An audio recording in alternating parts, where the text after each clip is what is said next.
Hello friends, नमस्कार। Welcome back my channel talent teacher job. मैं प्रियंका स्वागत करती हूँ आप सभी का आपके अपने चैनल टैलेंट टीचर जॉब में। दोस्तों, आज हम बीएड द्वितीय वर्ष भूगोल शिक्षण के विषय में पढ़ेंगे और ये है आपका लेक्चर नंबर 1। तो दोस्तों, यहाँ पर हम क्वेश्चन पढ़ने से पहले आपको इन्फॉर्म करना चाहते हैं कि आपका फर्स्ट पेपर शिक्षण के सिद्धांत एवं विधियाँ और फोर्थ पेपर जनसंख्या शिक्षा एवं पर्यावरण शिक्षा का यूपीएच पूरा कंप्लीट हो गया, जिसकी लिंक आपको डिस्क्रिप्शन में मिलेगी। तो दोस्तों, चलिए देखते हैं इसमें क्वेश्चन। यहाँ पर क्वेश्चन है, भूगोल के आधुनिक संप्रत्यय की व्याख्या कीजिए। यह आपके 2012-2017 में पूछा हुआ क्वेश्चन है। तो चलिए देखते हैं इसमें आंसर। भूगोल का एक स्वतंत्र विषय के रूप में विकास वास्तव में 3 शताब्दियों में हुआ। इन 3 शताब्दियों को भूगोल विकास का स्वर्ण युग कहा जा सकता है। तो दोस्तों, भूगोल एक स्वतंत्र विषय है क्योंकि ये वर्तमान की स्थितियों की भौगोलिक स्थितियों को बताता है। 17वीं शताब्दी में भूगोल स्कूल के पाठ्यक्रम में अपनी उपयोगिता के कारण स्थान पाने लगा और 18वीं शताब्दी में भूगोल वेत्ताओं ने कार्य कारण भूगोल का आरंभ किया।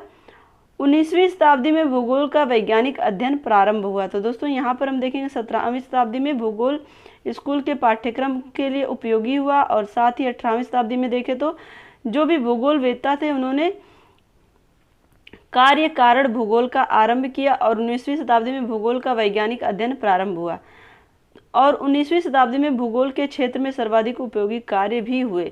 अतः यह भूगोल का स्वर्ण युग माना गया। तो दोस्तों, अगर भूगोल का स्वर्ण युग कहा जाए तो वो किसको कहा जाएगा?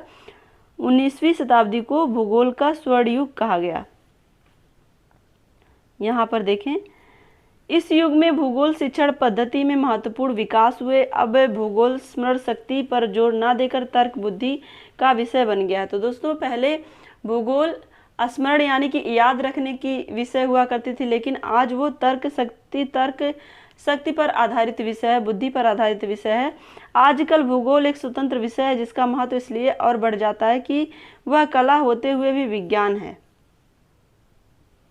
तो दोस्तों, इसका महत्व क्यों बढ़ जाता है? क्योंकि भूगोल एक कला का विषय माना जाता है, लेकिन फिर भी उसमें वैज्ञानिकता के कारण वो विज्ञान की श्रेणी में आता है। वर्तमान युग में, यहाँ से हम देख रहे हैं, वर्तमान युग में भूगोल उन्नतशील, परिवर्तनशील और गतिशील विषय माना गया है। 20वीं शताब्दी भी भूगोल ज्ञान विकास की दृष्टि से कम महत्वपूर्ण नहीं है।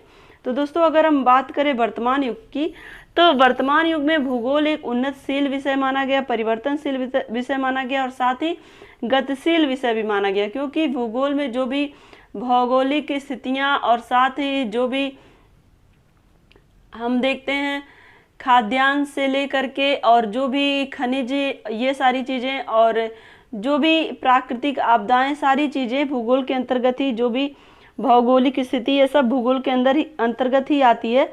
तो यहाँ पर हम देखें 20वीं शताब्दी भी भौगोलिक ज्ञान विकास की दृष्टि से कम महत्वपूर्ण नहीं है। तो दोस्तों, 19वीं शताब्दी में तो भूगोल का धीरे धीरे सृजन आगे बढ़ा और एक तरह से भूगोल स्वतंत्र विषय के रूप में विकसित हुआ। लेकिन अगर हम बात करें 20वीं शताब्दी की, तो भौगोलिक ज्ञान विकास की दृष्टि से 20वीं शताब्दी भी महत्वपूर्ण है। और यहाँ पर हम देखें प्रकृति, भूविज्ञान और भूगोलवेत्ता तथा भू आकृति के अध्ययन के साथ साथ भूगोलवेत्ताओं का ध्यान मनुष्य की ओर आकर्षित हुआ। तो दोस्तों, अगर हम बात करें, जो भूगोलवेत्ता थे वो भूविज्ञान के साथ साथ प्रकृति की ओर और जो भी भू आकृति थी, इन सब की तरफ आकर्षित था ही भूगोलवेत्ताओं का। साथ ही मनुष्य की तरफ भी भूगोलवेत्ताओं का ध्यान गया। आधुनिक युग में भूगोलवेत्ताओं का यह दृढ़ विश्वास है कि विद्यालयों के पाठ्यक्रम में भूगोल को छोड़कर अन्य कोई विषय नहीं है जो बालकों को ऐसी भावनाएं जागृत कर सके जिससे विभिन्न देशवासियों में सौहार्द, सद्भावना, सहानुभूति बढ़े।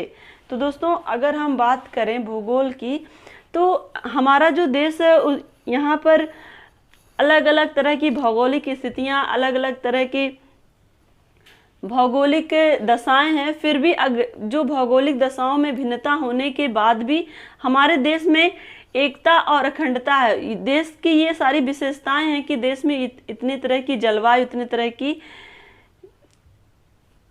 स्थिति पाई जाती है।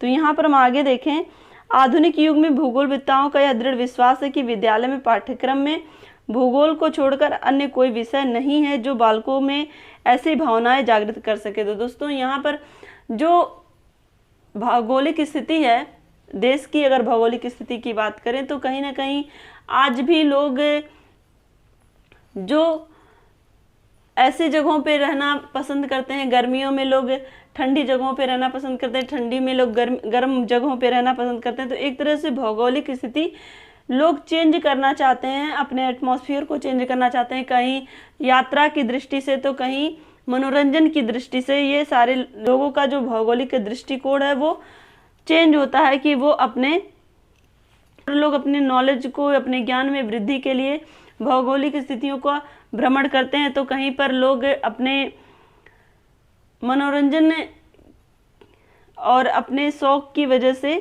अलग अलग जगहों पर घूमना पसंद करते हैं। आगे हम देखें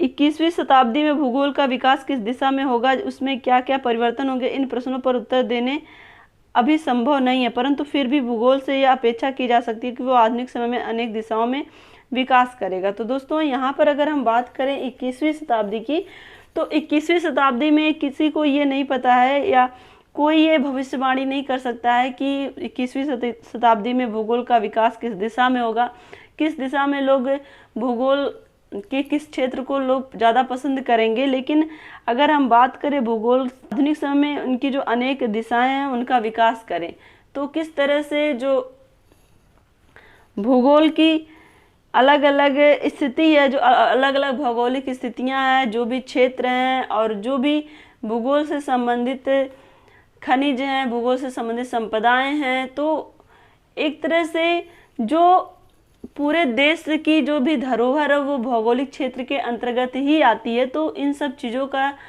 किस तरह से विकास किया जाए, ये सारी स्थिति भी भौगोलिक क्षेत्र के अंतर्गत ही आती है। तो दोस्तों आशा करती हूँ कि ये वीडियो आपको अच्छा लगा होगा।